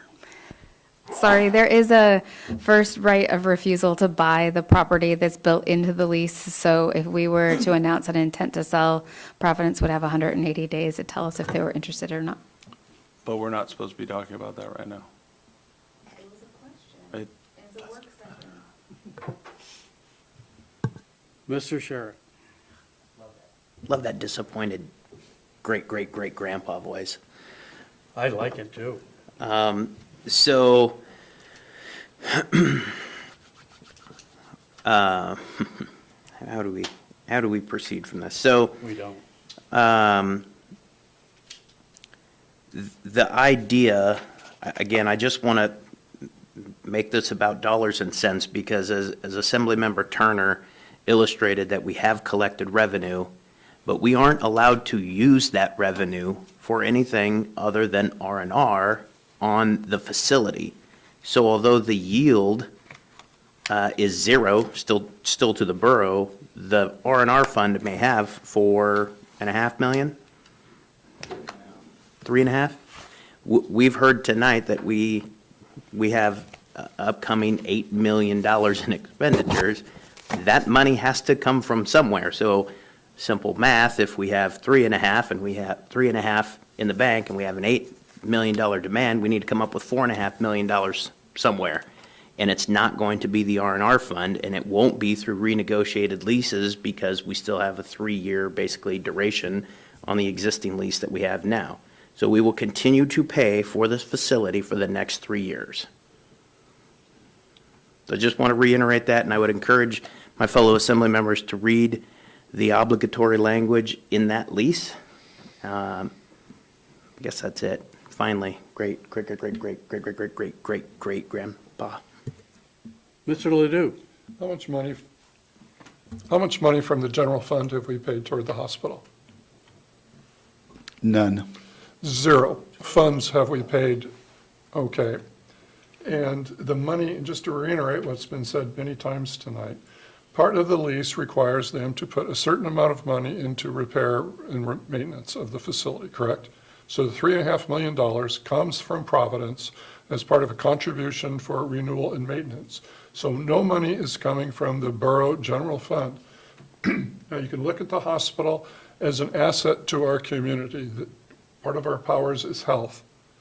Okay, so we have built a facility just like a school. We don't charge kids for using the school and turn them into a profit-making enterprise. The hospital is designed to provide health services to our people, not to make a profit for general fund. And indeed, if it does, guess who pays that profit? Every time, borough employees, school district employees, governmental employees, they're the ones who have the insurance that can pay to the hospital. But as the costs go up to make a profit, then it just comes from our citizens in a vicious cycle.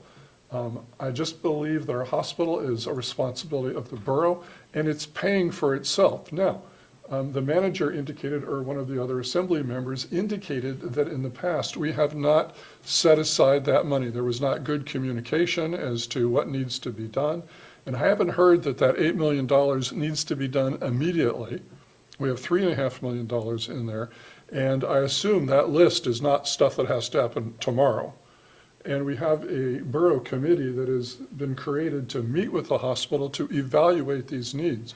We're not in any kind of crisis, and you can renegotiate a lease in progress if you need to. Okay, it's in Providence's interest to do that. And I will say, well, I'm not going to go there because we're not talking about selling things at this meeting. So I just don't want the people listening to think that somehow the hospital is a drag on our community and our general fund and is part of our tax problem. It is not. And it was never intended, at least when I was involved when the discussion on the hospital, to be a profit-making enterprise for the borough or the city, because if it is, then it falls on the very backs of people that can't afford medical help. In any case, thank you.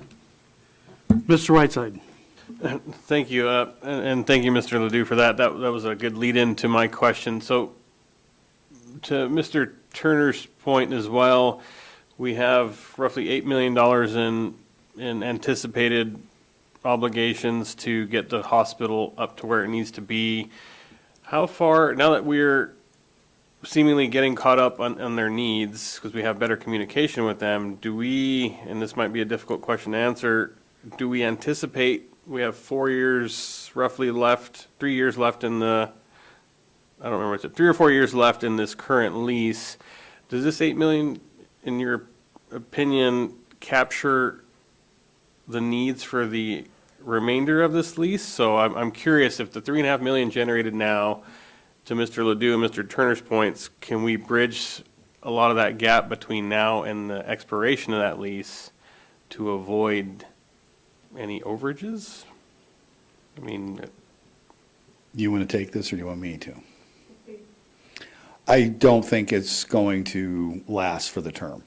I believe that some of the items that are not here before us to discuss tonight are going to be a little bit spendy, and they're going to be slightly more emergent than other, but we have been able to at least control and focus what truly needs attention now.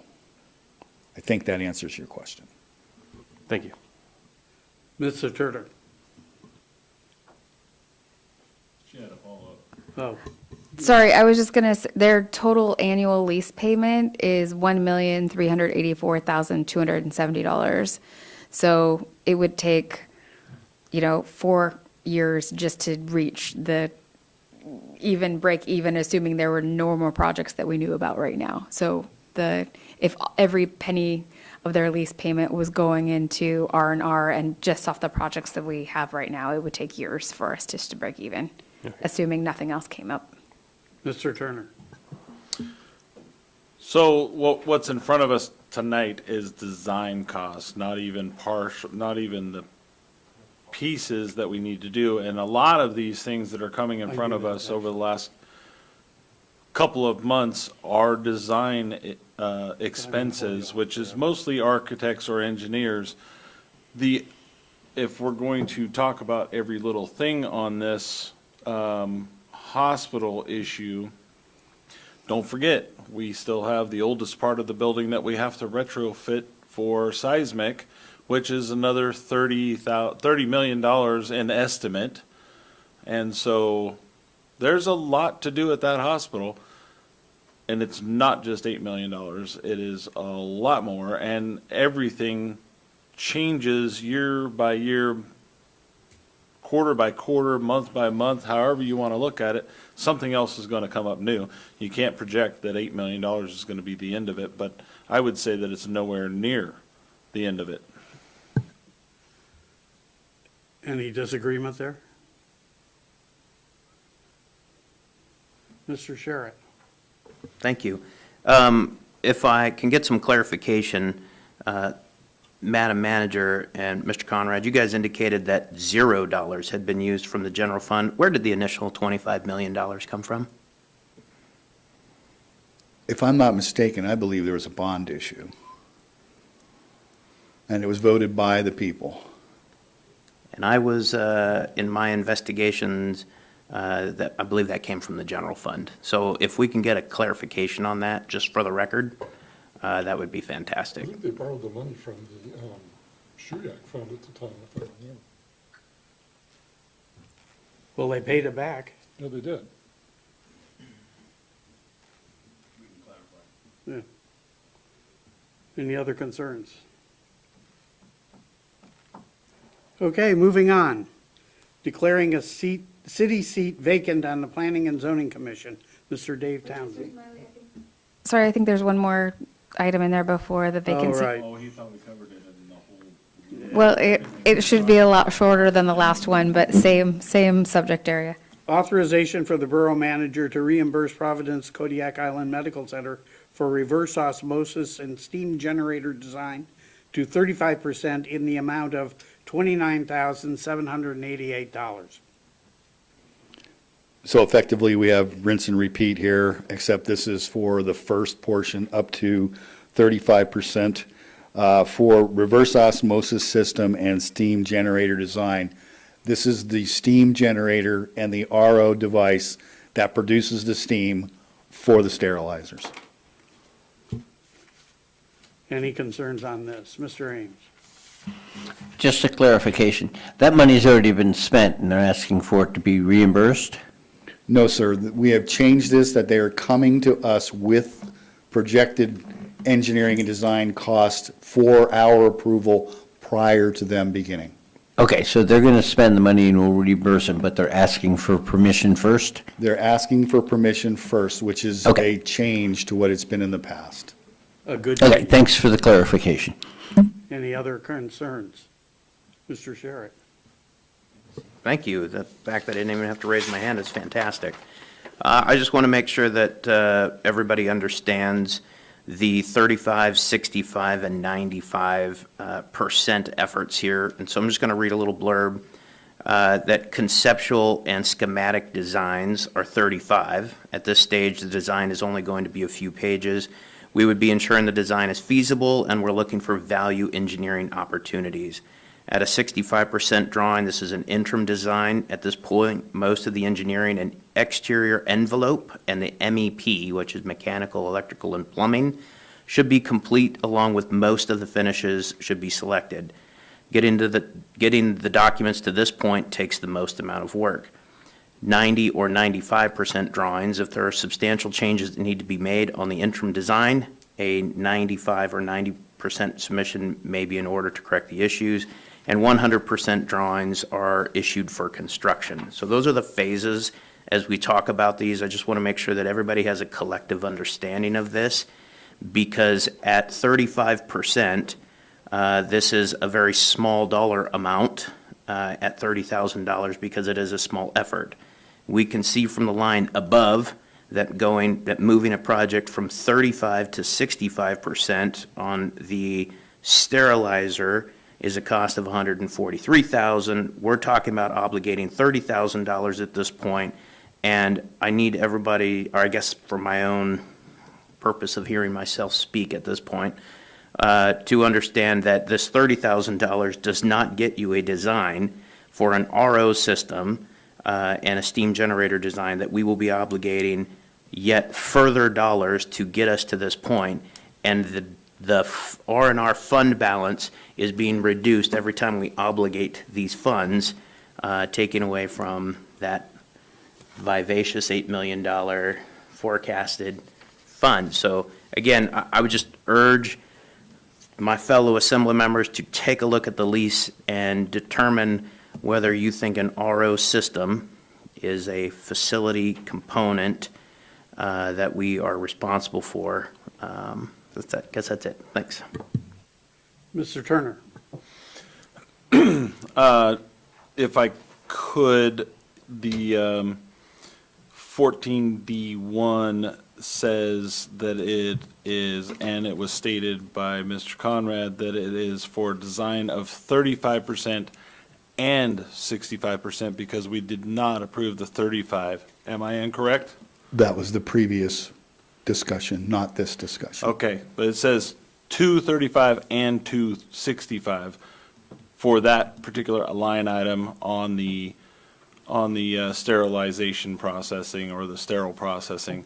And what was just stated is it was 65% only, but this is two parts for that particular line item is 2 parts, correct? And this one is just the single. This So one is- 143,000 is for 35 and 65. That is correct. Okay, thank you. Mr. Ames, No comment, that was, James already stated it. Mr. Sherrick. Disappointed grandpa thing. used to So if I misspoke, I apologize. However, the illustration that I was trying to create is that there are significant efforts to go from 35 to 65, which would increase the cost as read by the definition sheet earlier. So if I misspoke, I apologize, and you could take a couple dollars off of that top number. Thanks. Anything else on this?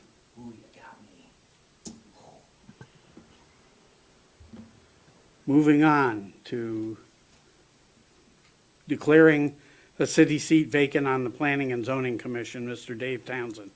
Didn't we just appoint him? Yes, we did. Mr. Townsend got approved by the city, and he was about to go on to the Planning and Zoning Commission. However, in the APOC process, he reached a point where he did not want to disclose some information, and once he decided that he was uncomfortable disclosing a certain portion of that, that took him off of so now we are going to declare that and move forward. Sorry, Lena, I'm stealing all of Lena's, what Lena was going to say here, but we'll be looking for someone to fill that seat again. Okey dokey.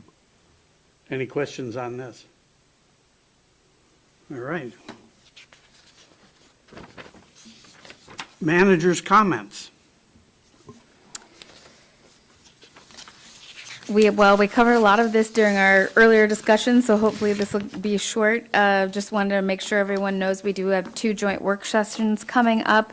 On February 28th, we have the City of Kodiak joint work session. It's held at the library at 6:30 p.m. And on March 5th, we have the joint work session with the Kodiak Island Borough School District. The Chamber of Commerce is holding the Coast Guard Appreciation Dinner tomorrow night. Deputy Presiding Officer Smiley will be in attendance. Last Friday, the City of Kodiak officially signed their lease, and I saw it get attested by their clerk, so it is officially done and signed. That is good through December 31st of 2026. Staff has started our calculations for the fiscal year 25 budget. Department heads started meeting with the finance director and myself about their general fund budgets this week. We're planning on having the first look at just the general fund budget, the level 1 general fund, to the assembly, hopefully at the February 29th work session. So the end of this month will be your first look at what the department directors and manager budget looks like for the general fund. Service districts don't have to have theirs in until March, so we'll be supplementing that along the way as the different parts of the budget come in. I am on the board of directors for the Alaska Municipal Management Association, and we had a meeting this week about the summer AML session, and it's going to be here in Kodiak, so you guys can expect to see a lot of managers from across the state roaming the streets. So that'll be fun to show off Kodiak in that aspect. Borough offices will Do we be, have dates on that yet? I can find those for you, Mr. Smiley, yes. Thank you. Borough offices will be closed on February 19th in observation of President's Day. And in your pile of papers, you're going to see that I added 2 court briefs for your reading. One is the opening statement that you asked for at the last meeting for the Canna case. So that's what was filed by Scott Brett Erickson just a couple of days ago. And then just this afternoon, we got an edition, that's the stapled one that we just found out about this afternoon, which is interesting to read indeed. And then on that paper, I told you where to focus your efforts on that second one if you don't want to read it all. In community development, we are exploring the AARP Community Challenge Grant. Community development staff attended a meeting last week virtually. We're looking to get something in by that. The deadline for that is March 6th. Planning and Zoning Commission has a work session scheduled for February 14th. On that agenda, they're looking at the Saloni Creek lease, which will come across as a land disposal of the range property. Additionally, the commission is reviewing the final ordinance draft for ADUs before its scheduled public hearing at their regular meeting on February 21st. In assessing, they are finishing up the notice of value forms for tax year '24. Those will get mailed out in early March. They are currently spending a lot of time getting ready for the transfer to leave Harris and transfer to Tyler for their taxation software. All the departments are doing that. We're sending the backups to Tyler now. IT has all of our old stuff to Tyler. Finance is preparing and getting ready, which means we're cleaning up old files and getting stuff in order to make that process as easy as possible. You'll remember that you're going to see in the budget an overlap. We're going to be paying for both Harris and Tyler software for 18 months until we get that completely transferred over. It's been going very smoothly with the exception of we used to just let the Harris people come in and kind of drive the computer for us. And IT was like, whoa. So now we're having some IT assistance in getting that done. So we're still working on making that go smoothly. Assessing does have one vacant position for an assessment clerk, and they have 3 applicants for that. So we're excited to see them come in next week and have interviews for that. The next section of your report is all the things IT are doing. If you have any questions about that afterwards, please let me know. In finance, we are prepared for the 4-week newspaper publication of the foreclosure list, which will start on Friday, February 16th. They have a full staff with the exception of a general accountant, but the account payable and payroll technician continue to show up for work, so we're very happy. The payroll just processed their first payroll this week, so everyone's going to get paid tomorrow, so that's what we call success in finance. So that's great. In engineering and facilities, the elevator upgrade project has been advertised, and we've had 2 firms indicate their interest. Health Facility Advisory Board is scheduled to meet this upcoming Monday at 3 p.m. That's going to be at Providence in the Barometer Conference Room. It's on the ground floor just outside of KCHC entrance if you're interested in going to that. Solid Waste Committee is going to meet on February 27th at 1 p.m. here in the Borough Conference Room. We're getting closer to having condensed, defined language for that contract, and hopefully that'll be moving out to, those changes have to go both to Alaska Waste and the Assembly for approval. Both sides have to approve the changes, so it'll be going out to both sides. We're supposed to get our new tracked excavator on the 6th. It is late, so we're still waiting for that barge to get in, and we're going to go inspect it at the pier before they even move it, given what happened with the last one, but we're excited for that. The staff has been working with the Denali Commission and CANA to work on a regional grant, but have 2 different grant applications. So CANA has some specific goals that they want, and we have specific goals that we want, and we were trying to figure out how to smash them together into one grant, and it wasn't working out. So Denali Commission is working with us, and we're excited about working with CANA, but also being able to administer our own grants. Our concerns were, when we're talking about hazardous waste as the permit holder, we didn't want to give away control to any other organization, no matter who it was, because at the end of the day, we're still responsible. But what we're trying to do is get hazardous waste from the village communities into the landfill so they don't have to sit out in the villages. So that's wonderful. In the school district, we're excited to have that pool complex repair discussion and that tri-way agreement come up at the joint work session. That should be a lively discussion between us and the school district and us and the city when we have those joint meetings. The middle school elevator is also out for bid. I think I told you the numbers last week for the North Star roof replacement and skylight replacement. So that is a $3.2 million final cost if we conclude the contingencies, but that's not quite finalized yet. The leachate treatment plant, and Dave is still here, so if you have questions, we can ask Dave, but the pre-treatment plant isn't operating as effectively as we hoped, so we're doing modifications to that plant. We still haven't reached that 200 gallons per minute flow that we were trying to reach, so staff is talking to the engineers and trying to figure out who's going to fix that we know who's going to fix it. We're going to try to figure out who's going to pay for it that's not us. We would like that to be fixed on their dime because they had the specifications, they drew the designs, everyone approved them, and now that it doesn't work, we don't think that that should fall to the Kodiak Island Borough, so we're working on that. In packet review, we talked about the membrane condition and replacement. That's 62 to 64 weeks of a wait. We need to get on that as soon as possible and get those on their way here. And then we also talked about the Sergeant Creek part equipment, so in packet review, so I was going to mention that, but I think we have covered that well too. So if you happen to have any questions, I am ready to answer.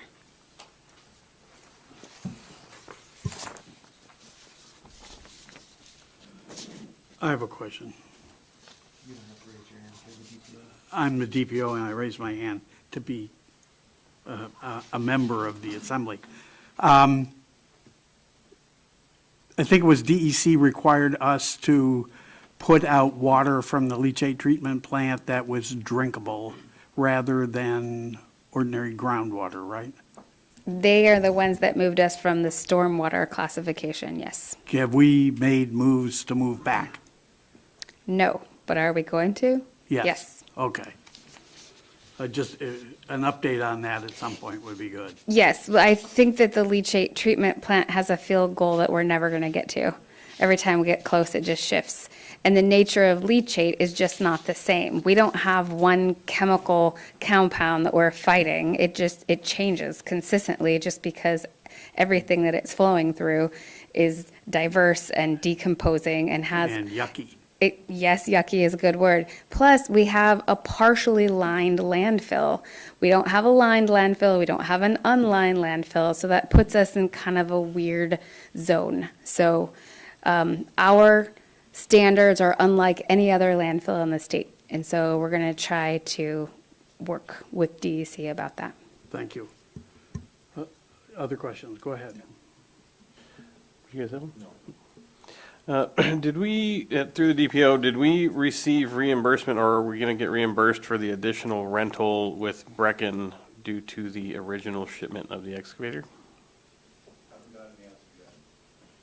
We do not have an answer for that yet, but we did ask for it. Mr. Ledoux. Just a couple of questions. Would it be possible to have the final school district audit emailed to us? Yes, if I can get my hands on that, I will get it out to you. Also, there's a lot of confusion among a lot of people, including people in leadership positions, how the tax cap affects the ability of the borough to fund government and our responsibilities from health to education. And I'm not talking about the equalization window that governs a minimum and maximum amount of money that a borough can give to the school district based on their total assessed value, if you will. I'm not talking about that. People get them confused. But they all both provide limitations on what we can spend, or maybe more importantly, what we can tax. And it would be really good if we had some kind of graphic that would be easily understandable for the community, so they would understand the limitations the borough has, if you will, for providing funds. And I think that would be really handy if that was something somebody could do. I was also wondering if, because I'm very interested in it, probably other assembly members are too, that, and I realize it's a draft, if we could see a copy of the draft P&Z information on ADUs that they're going to be discussing, just to see where it is right now, if that would be possible. And finally, would it be possible, since I believe both agendas have been set, for us to have the agenda for the joint school board borough assembly meeting, and also the agenda, since it's been set, between the city of Kodiak and the borough assembly? You know, the reason I'm interested in that is I don't remember any input by assembly members into that discussion. So I'm interested to see what is on that joint meeting between the city and the borough, so I can be prepared. Would that be possible? Absolutely. That might already be up on the city's site. Lena's saying no, but those agendas were set by the mayors, and then the school district one was set by the mayor and superintendent via email, so. Right. So thank you for doing that. Clerk's comments. Thank you, Deputy Presiding Officer, Assembly. I just had a follow-up to, I believe I reported on the last work session that I clerked. Over the last 3 months, as I mentioned before, we did spend time reviewing 24 years' worth of contracts in Laserfish. There's 1,220 contracts that we have on our list, and that has gone out to the department directors, and the deadline is tomorrow for them to review the list before it goes to the attorney for the final list that will come up for destruction. And then we can empty that space in our record retention, which is Laserfish. And that will clear up a lot of space, and it will also help streamline some of the leases that are coming up for expiration. So I'm incredibly excited to shrink the amount of contracts that are in Laserfish, and also to be able to produce this list to assist other departments with expiring contracts and leases, and get a better understanding of, what needs to be in there and what does not anymore. And it's been a really long time since we've been able to go through and figure out, what needs to be in there and what doesn't. So I look forward to continuing to work with the different departments on records retention. And like I said, I'm really excited that the clerk's department, Irene, Nova, and I, we spent over the last 3 months working on this, and we were able to get it done. Thank you. Any concerns about that? Seeing none, we'll move on to Assembly members' comments. Mr. Turner. No further comments tonight, thank you. Mr. Ames. No further comments tonight either, except for Griffin. thanking everyone for their time. Drive safe. Mr. Whiteside. Thank you, Amy, Seema, and Dora, for the continued information gathering and education. I appreciate it. Mr. Ledoux. I really enjoyed the discussion tonight. Clearly, we need to take time to discuss a lot of issues and the give and take. And so from that perspective, I really enjoyed the discussion, because we don't have many deep discussions on topics tonight. And I hope that these kinds of discussions will continue, because, it's nice to have discussions that actually change one's perspective and let you think a little deeper about things maybe you haven't thought about much. So I really appreciated the discussion tonight. Mr. Sherritt. Thank you, Mr. DPO. So to echo Mr. Ledoux's contribution about diving deep and having deep discussions, I'm going to take the next 7 minutes, and this evening I'm going to be making a statement that is going to make me vulnerable, but address a public attack on my integrity and decency. My name is Ryan Sherritt, and I was born in Kodiak, Alaska. As a lifelong Alaskan, I've worked hard to position myself as an occupational health and safety leader. I am not without faults. Over 25 years ago, I was arguing with my friend, and I was arrested. The Kodiak Police Department charged me with both assault and kidnapping. The kidnapping charges were dropped, but remain on my record as a charge, not a conviction. Regarding the assault in the 4th degree, I pled no contest, and I took my punishment.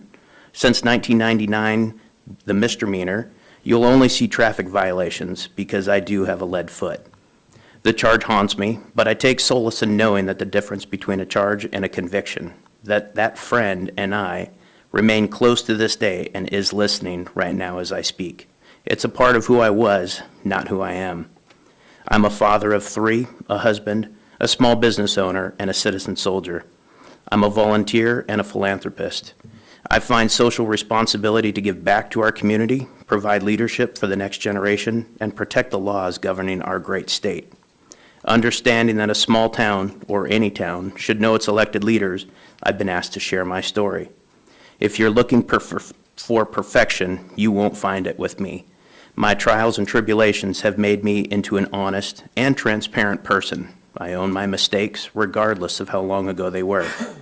Thank you. I have no comments myself. We're done. We're done. Is that what you're saying? Are we adjourned? We're adjourned.